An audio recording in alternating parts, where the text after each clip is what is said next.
warahmatullahi wabarakatuh. Halo semuanya, perkenalkan saya Fadil dari kelompok 6. Di sini saya tidak sendirian, ada teman-teman saya yang akan menemani kalian di dalam video ini. Tujuan kami membuat video ialah untuk memberikan informasi bagaimana peran Pancasila terhadap penyalahgunaan narkoba. Namun di sini kami tidak bisa memberikan informasi semua sila-sila yang ada dikarenakan keterbatasan waktu, dan di sini kami menggunakan sila kedua yaitu kemanusiaan yang adil dan beradab. Berikut ini adalah contoh kasus penyalahgunaan narkoba.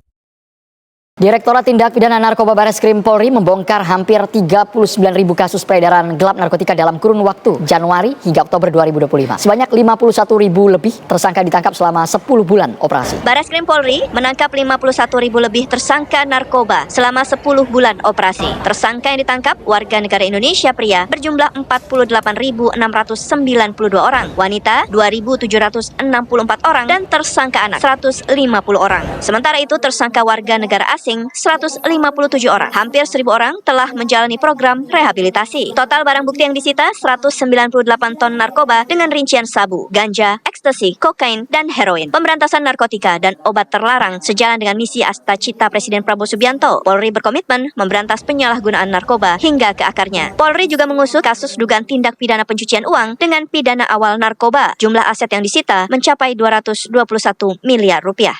Selanjutnya adalah peran sila kedua dalam menangani kasus narkoba yang ada di negara kita.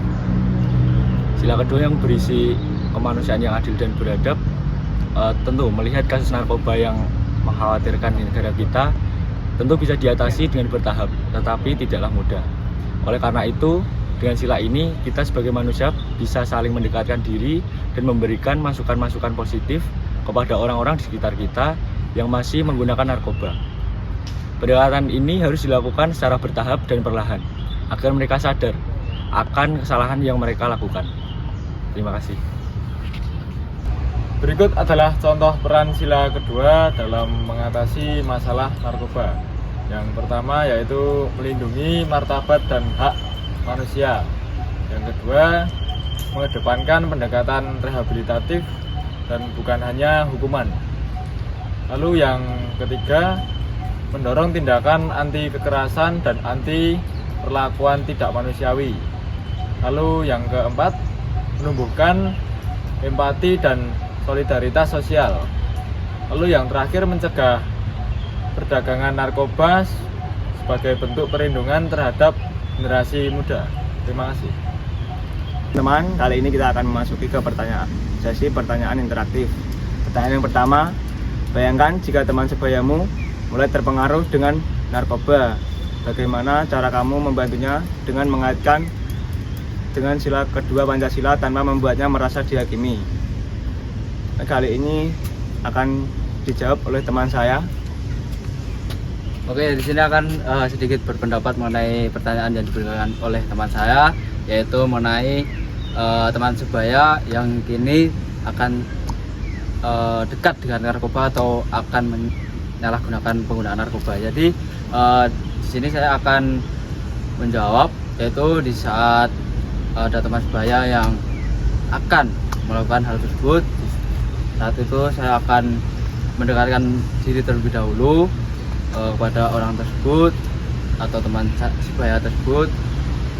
Terus saya berusaha untuk ngomong dari hati ke hati sehingga dirinya merasa ia selalu dihargai serta dihormati oleh orang-orang lain, dan dia pun akan merasa lebih tenang serta membuat dirinya akan berorientasi atau berpikir kepanjangan ke depannya.